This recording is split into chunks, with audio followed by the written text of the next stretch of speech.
Hi everybody, and welcome back to our Bible study. Got my trusty Coke Zero here with me. We are picking up in Luke chapter 4, verse 25. And just so you know, if you haven't got the notes for this already, you can get a copy online, and there's links down below if you'd like these notes. Same notes that I'm reading and teaching off of. Luke chapter 4, verse 25. And in order to understand this, we need a little bit of context of what we talked about in the last study. Jesus is in his hometown in Nazareth. He's in the synagogue, and he's teaching. He's kind of claimed the identity of Isaiah 61's prophecy, that he's the Christ, he's the Messiah, the anointed one of God. And his hometown people are a little bit skeptical about whether this kid, this carpenter's son, could actually be that Messiah. And they want to see, it seems like they want to see some miracles. They had heard Jesus did some miracles in some other towns and had got a following because of it. And they're kind of like, we wouldn't mind seeing some of those. If you're such a great miracle worker and teacher, let's see some evidence of that. You might be able to fool those people from other towns, but we're the people who know you best, so prove it. Right? But Jesus has refused to do any of those miracles, or at least to do very few. He's chosen only to do very few of those miracles, I believe the text says, because the condition of the people's hearts is not one that's ready to accept him as the Messiah, even if they saw signs and wonders. So that's kind of where we're picking up. Jesus now is going to respond to their skepticism about him, and that's verse 25 through 30. So let's read this. Jesus said, "But in truth, I tell you, there were many widows in Israel in the days of Elijah, when the heavens were shut up 3 years and 6 months, and a great famine came over all the land. And Elijah was sent to none of them, but only to Zarephath in the land of Sidon, to a woman who was a widow. And there were many lepers in Israel in the time of the prophet Elisha, and none of them was cleansed, but only Naaman the Syrian. When they heard these things, all in the synagogue were filled with wrath. And they rose up and drove him out of the town, and brought him to the brow of a hill on which their town was built, so that they could throw him down the cliff. But passing through their midst, he went away." So Jesus' countrymen had some doubts that he was actually the Messiah, and in response, he reminded the people of the history of their nation and the way that God dealt with them. So in times past, recorded in the scriptures that the people of Nazareth had great respect for, there were times when God's blessings were given not to God's people, but rather to people of other nations.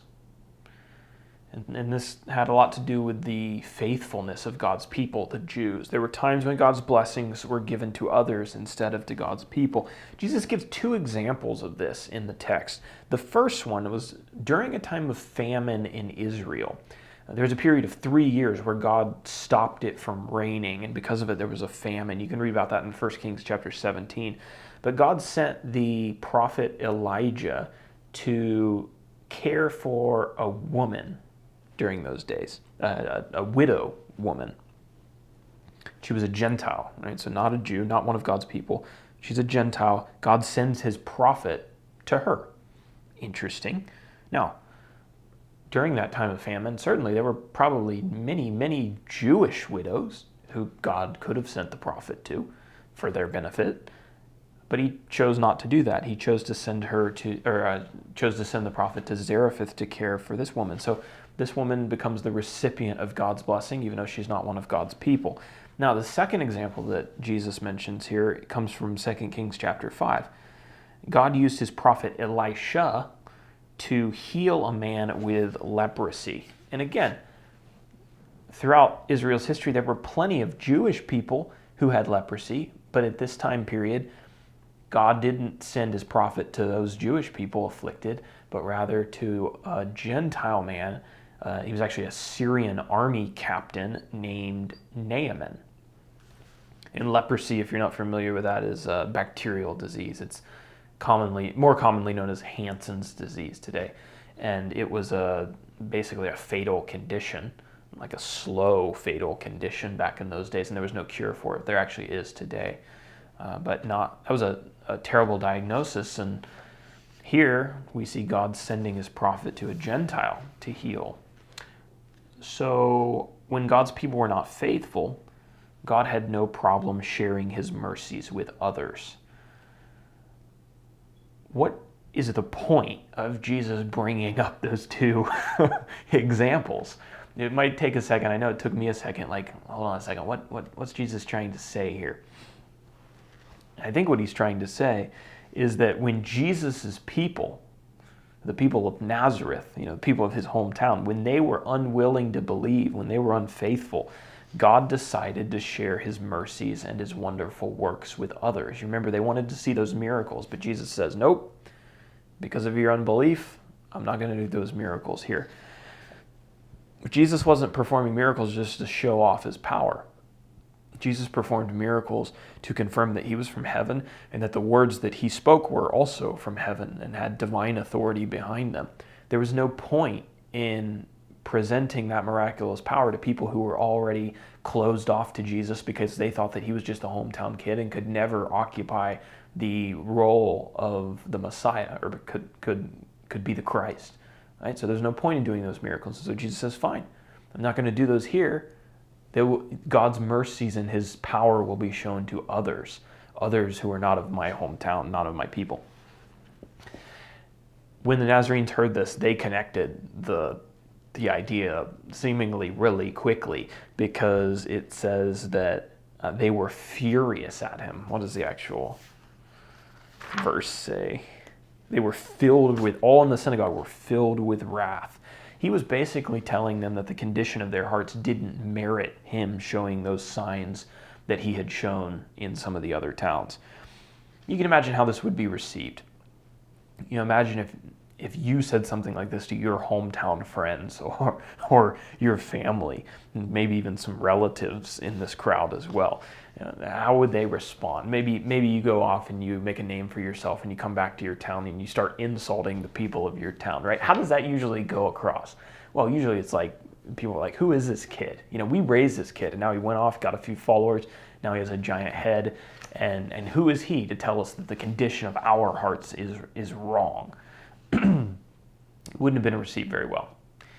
And that, again, kind of goes back to that idea that Jesus expressed in our last video, where a prophet is not accepted in his hometown.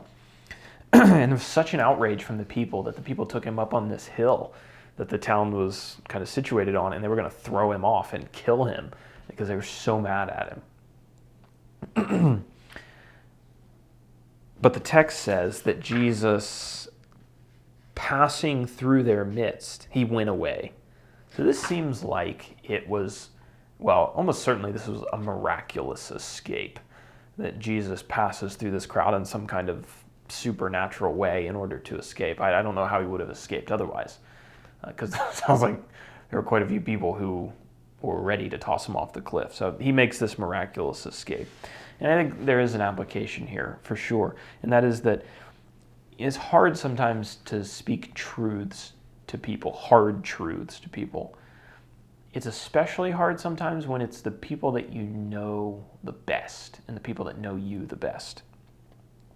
If you've ever tried to talk to like a family member who's not a believer, or like a very close friend who you've had for a long time, or maybe you lived out in the world and you were converted and then you tried to go back and talk to some of the friends that you had in the world for a long time before that, and you probably find that a lot of times that those are the hardest people to talk to. Those are the people that are most resistant. And part of that, I think, is just because they're so familiar with you.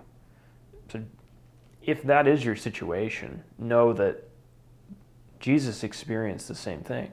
It's not necessarily something that you're doing wrong, but it's just because of the dynamics of those relationships and the assumptions that are built into them and all the background that's built into them, and it's very, very complex. So just know that Jesus endured that too from the people who he had grown up around. Okay, let's read verses 31 through 32. Let's see, checking my time. And he went down to Capernaum, a city of Galilee, and he was teaching them on the Sabbath. And they were astonished at his teaching, for his word possessed authority.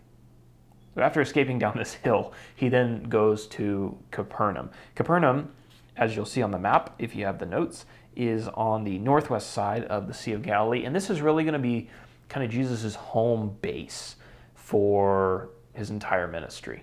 He'll move around the area, he'll go down to Jerusalem, but Capernaum was home.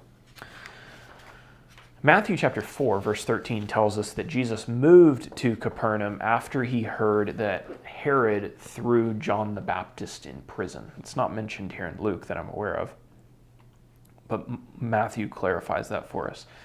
On the Sabbath day, again, Jesus was teaching, and interestingly, the people there in that synagogue had the same response that the people in Nazareth had. They were astonished at his teaching. Luke says that his words possessed authority. And I often scratch my head and wonder why God didn't have Jesus come after like audio recording was invented or video recording, so that everyone could see him and have his words and his teachings recorded. Being able to hear them out of his own mouth. I don't know why God didn't do that. Evidently, the Bible is quite sufficient to accomplish to help us accomplish what God wants us to do. But unfortunately, we're not going to get to hear Jesus speak in person.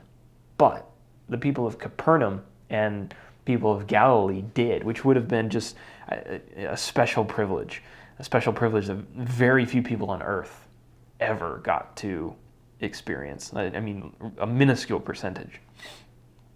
And even though we can't listen to Jesus speak, we can, I think, all recognize when somebody is able to teach with authority and a sense of command over his or her subject. There's a big difference between a teacher who has a shallow grasp of their subject matter and a teacher who has a great mastery of it. No doubt, in the synagogues, just like it is in our churches today, there are people who fill the role of a teacher who, some of them you can tell just have a surface knowledge of what they're talking about, or maybe they read it out of a commentary or something like that. And then you have people who you can just tell that they really are saturated in the subject matter and are preaching. I've heard it said preaching from the overflow, right? They're just bubbling up with knowledge about these topics, and they're preaching from the overflow. And they're particularly skilled in handling the scriptures. In this study and in the other studies that I've done on the Gospels, I often use phrases like I think, or I believe, or I think it's implied, or I think this text is suggesting, or possibly, words like that. And I just want to read you this section that I wrote. I think I can't quote it better than I can just read it. So Jesus never would have had to use any of those words. And when you think about listening to a teacher like that, it would have been so different than hearing even the best Bible students or even the best Jewish rabbis of that time talking about what they knew about the scriptures. Because we're several thousand years removed from the characters in the Bible and from Jesus himself, from the apostles. There's a lot of things that a lot of details that we just don't know about all kinds of things, right? But Jesus, well, let me just read this. Hearing a teacher who never had to speak in uncertain terms, who had an ocean's depth of knowledge on every Old Testament passage, who was certain of the accuracy of his interpretation of every statement of God, who knew with perfect clarity the hearts of each Old Testament character, and who intimately knew the God he came from and each person he had created throughout history and their character. You wouldn't be able to walk away from a teacher like that without being, quote, astonished at his teaching. And when you think about what it must have been like to hear Jesus talk about the Old Testament, there were no I supposes, I think, I believes. This is the author, this is Jesus, this is God, this is the author of the Old Testament law expounding on the law and how it came out of the heart of God. It would have been incredible. I don't think we take time to appreciate that sometimes as much as we should. But man, that would have been cool to hear Jesus teach. So I thought about an application for this little section of text, and that is that evaluation evaluation of age is not an evaluation of the truth. What I mean by that is Jesus at this time was 30 years old. I'm 30 years old, which is kind of wild to think about, but that we're the same age. But he was 30 years old, and he was standing up to teach with this authority in the synagogue. And in the world of religious scholarship, 30 is pretty young by today's standards, right? And by the standards of that day as well. Many probably just dismissed Jesus when evaluating him as a teacher because they said to themselves, why would I listen to this 30-year-old when Rabbi Shmuel over here has been studying the Old Testament scripture for 50 years and he says that this text means something else other than what Jesus is saying, right? We have a tendency to judge a person's message and the truth of that message based on the person's age. And this goes both ways. A lot of times younger people reject the teaching of older people because they say, they're outdated, they're not staying in tune with the culture, they're from a generation gone by, therefore, they're so old that there's nothing that they have to present to me that is of any value, right? They're out of touch. And it also goes the other way. Older people looking at younger people and being like, oh, this whippersnapper, he doesn't have any experience in life. He doesn't know what he's talking about. There are older teachers who I would rather listen to than this individual. And so they just discount everything that comes out of a younger mouth than their own. And we should avoid both biases. Here, in this text, the truest interpretation of the scriptures that these people had ever heard and ever would hear was coming out of the mouth of a 30-year-old. They needed to listen to him no matter what age he was.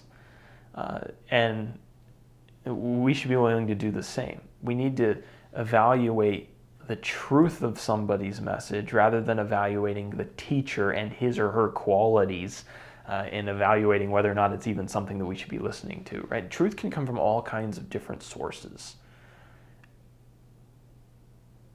We shouldn't be discounting, we just need to be open to receiving truth from all sources, even sometimes sources that we wouldn't expect to find wisdom flowing from. Every once in a while we can pick up things from all different kinds of places.